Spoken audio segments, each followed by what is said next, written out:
Hello दोस्तों, आज हम एक एस्टेरॉयड के बारे में जानेंगे जिसका अन्य ग्रहों के जैसा ही उपग्रह है। लगभग 31.4 किलोमीटर व्यास का ये एस्टेरॉयड है 243 आईडीए। महाकाश में 243 आईडीए सबसे पहला एस्टेरॉयड था जिसका कोई अपना चंद्रमा भी है। मंगल और जुपिटर के बीच बना एक ऑर्बिट में घूम रहा ये एस्टेरॉयड एक अनियमित आकार का लंबा सा एस टाइप एस्टेरॉयड है।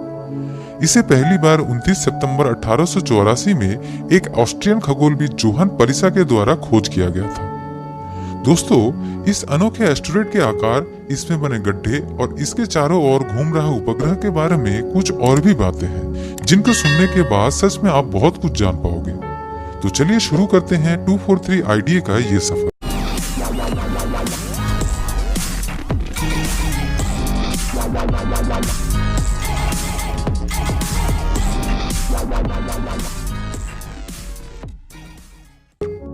ग्रीक माइथोलॉजी के अनुसार आईडीए एक अप्सरा है, मगर एस्टेरॉयड का नाम वियना के एक उद्योगपति मॉरिस वन कूफनर के द्वारा रखा गया था।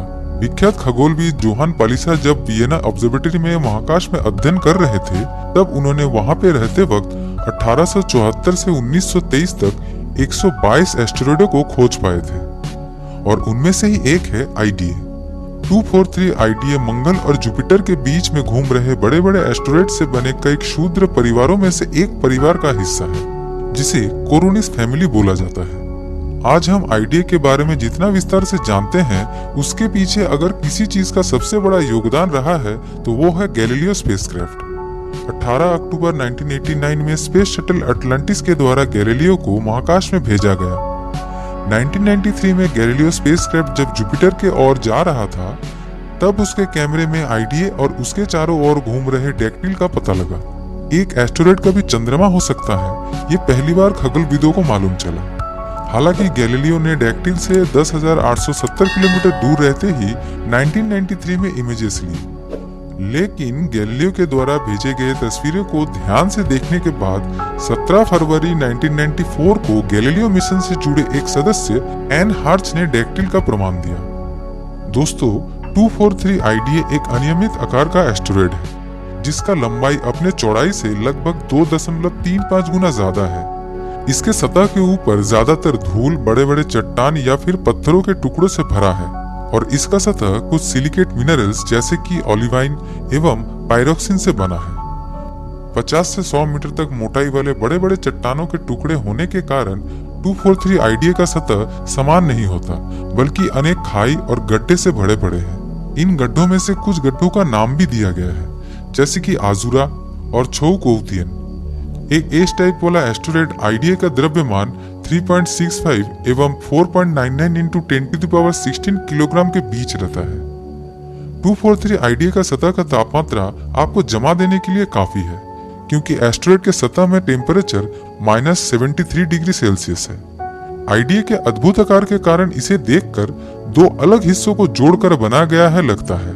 इसी के हेतु इसे दो प्रांतों में विभाजित किया गया, जहां रीजियन 1 में दो चोटियां हैं, 40 किलोमीटर लंबा टाउनसेंड दोरसुम एवं वियना रिजियो। दूसरी ओर रीजियन 2 में ज्यादातर हिस्सा नालियों से भरा है, जो कि 100 मीटर तक चौड़ा और 4 किलोमीटर तक लंबा है।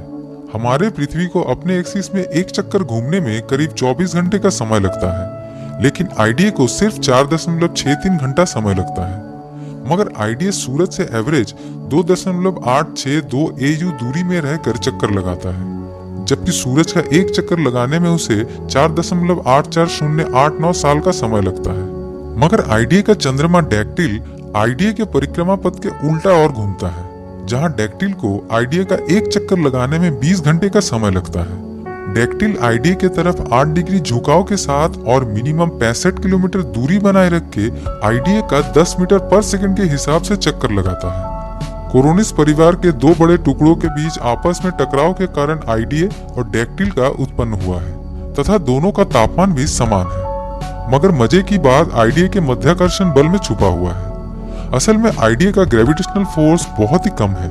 आईडीए में मौजूद ग्रेविटेशनल फील्ड उसके सतह में 0.3 से 1.1 सेंटीमीटर पर सेकंड स्क्वायर का त्वरण पैदा करता है। मतलब कोई भी एस्टेरॉयड वहां पे जाके सिर्फ छलांग लगाते हुए एक छोर से दूसरे छोर आराम से पहुंच जाएगा। 243 आईडीए तथा उसका चंद्रमा डैक्टिल बहुत ही रोमांचपूर्ण विषय है, जिसका असली मजा सिर्फ महाकाश विज्ञान में रुचि रखने वाले वैज्ञानिकों के सिवा कोई और बेहतर नहीं रख पाएगा। लेकिन आप अभी कहीं मत जाइए, जाने से पहले आईडीए का ये एपिसोड कैसा लगा वो जरूर बताइएगा, और वीडियो को लाइक और शेयर करने के साथ साथ चैनल को जरूर सब्सक्राइब कर दीजिएगा। तो फिर मिलते हैं अगले एपिसोड में। धन्यवाद।